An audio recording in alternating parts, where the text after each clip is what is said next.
में जैसे ही देवी काम कंटकटा को पता चलता है कि ये तो मेरे होने वाले ससुर हैं, तुरंत माँ काम कंटकटा अपने खड़ग और ढाल को नीचे रख देती है और आकर मेरे केशव के चरण स्पर्श करती है।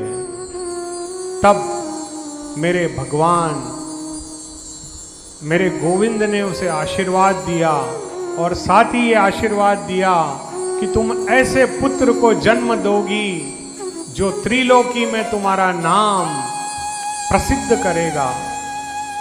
जैसे ही मौरवी देवी ने ये आशीर्वाद सुना, वो मुस्कुराई, वो आनंदित हुई और पुनः अपने प्रज्ञ ज्योतिषपुर वापस चली गई।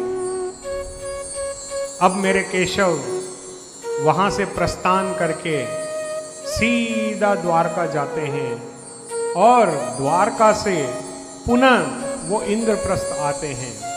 जब वो इंद्रप्रस्थ आते हैं तब युधिष्ठिर जी को उन्होंने कहा कि मैं अभी अभी काम कंटकटा से युद्ध किया और उससे निवृत्त हुआ, और जैसे ही मुझे ये पता चला कि भीम के पुत्र घटोत्कच की धर्मपत्नी के रूप में काम कंटकटा इस परिवार की वधू बनेगी, तो ये शुभ समाचार लेकर के मैं द्वारका से आपके पास आया हूं बड़े भैया।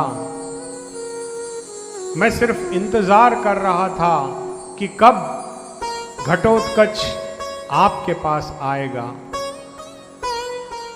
वहां पर उपस्थित समस्त लोग बहुत प्रसन्न हुए और सभी ने शुभ आशीर्वाद घटोत्कच को दिए। तभी मेरे केशव ने कहा कि एक समस्या है। अब जैसे ही समस्या सुना तब युधिष्ठिर जी ने कहा, क्या समस्या है केशव? बड़े भैया, समस्या ये है कि काम कंटकटा ने एक शर्त रखी है कि कोई पुरुष उसे कोई ऐसी कथा सुनाए जिससे वो निशब्द हो जाए, यानी उसका उत्तर नहीं दे पाए, और दूसरा उससे युद्ध करके युद्ध में जीत जाए। उस पुरुष से ही काम कंटकटा विवाह करेगी। अब जैसे ही ये बात युधिष्ठिर एवं पांडवों ने सुनी, युधिष्ठिर ने सर पे हाथ लगा दिया और कहा कि हे केशव, ये तो ऐसा है जैसे कि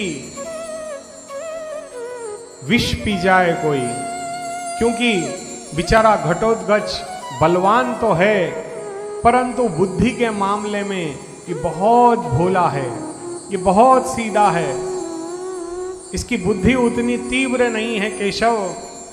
और चलो बल के बहाने ये उससे जीत तो पाएगा, परंतु क्या इसके पास कोई बुद्धि का मार्ग है?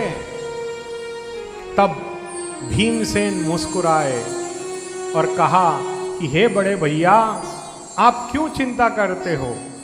अभी अभी मेरे केशव ने क्या कहा है कि माँ कामाख्या ने कहा है कि ये मेरी पुत्र वधू बनेगी, तो फिर आप संदेह क्यों करते हो? क्या आपको मेरे केशव पर विश्वास नहीं है?